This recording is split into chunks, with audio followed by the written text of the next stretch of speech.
तो ये कोई आम आदमी पार्टी थोड़ी बनी है, ये कांग्रेस विरोधी ताकतें जो थी, कहाँ से पैसा आया, संदिग्ध आया, कैसा रहा, ये तो आज तक इन्वेस्टिगेट नहीं हुआ। खुद अरविंद केजरीवाल की कितनी निष्ठा है धर्मनिरपेक्षता के प्रति, संविधान के प्रति, ये बिल्कुल ज्ञात है। वो भी वही मंचजीवी है, जहाँ मंच मिल जाता वहाँ पहुँच जाते हैं।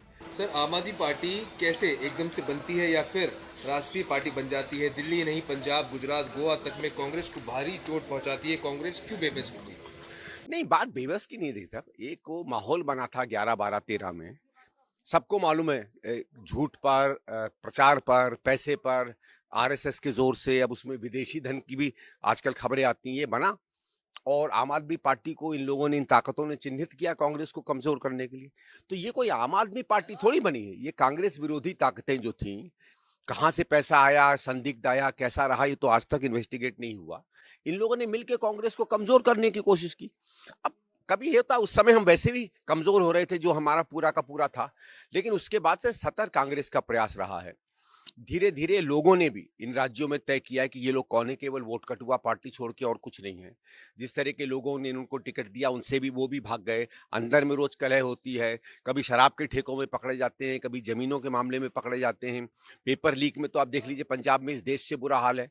और ये यही पार्टी हो सकती है जो पेपर लीक में वाहवाही लूटने के चक्कर में सीजेपी खड़ी करे और पंजाब में उसमें लाखों करोड़ों बना ले।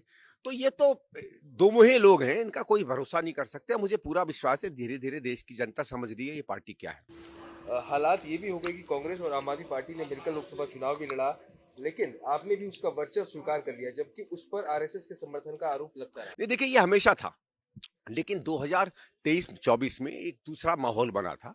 हम लोग इंडिया अलायंस के हिस्सा बने और अंततः इंडिया अलायंस की कुछ ऐसी पार्टियां थी, कुछ ज्यादा मोहमुक्त थी इनसे, वो सबको पता है कौन कौन उसमें लीडरशिप थे। तो उन सबका ये था, नहीं साहब, सबको जोड़ा जाए, सबको जोड़ा जाए, सबको जोड़ा जाए।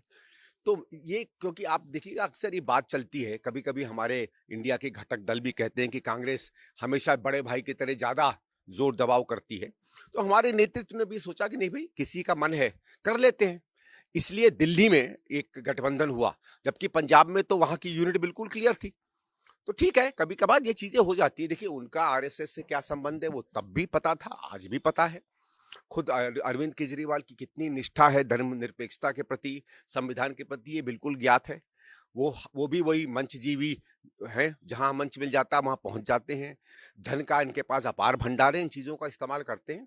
लेकिन मुझे पूरा विश्वास है कि अब इंडिया अलायंस भी जान गया है कि किस तरीके के धोखेबाज और दगाबाज लोग ये हैं। आपने देखा होगा 24 के चुनाव के बाद जब इनका बिल्कुल गोल हो गया मामला, तो खुद ही इन्होंने इंडिया छोड़ दिया, क्योंकि ऊपर से आ गया होगा आदेश कि अब यार तुम्हारी वापस यहाँ जरूरत है। तो ये तो जब ऊपर से इनको इनकी आकाओं का आदेश आता है, कभी इंडिया अलायंस ज्वाइन कर लेंगे, कभी इंडिपेंडेंट लड़ लेंगे, कभी कहीं लड़ लेंगे, ये तो अपना करते रहेंगे। Thank you sir.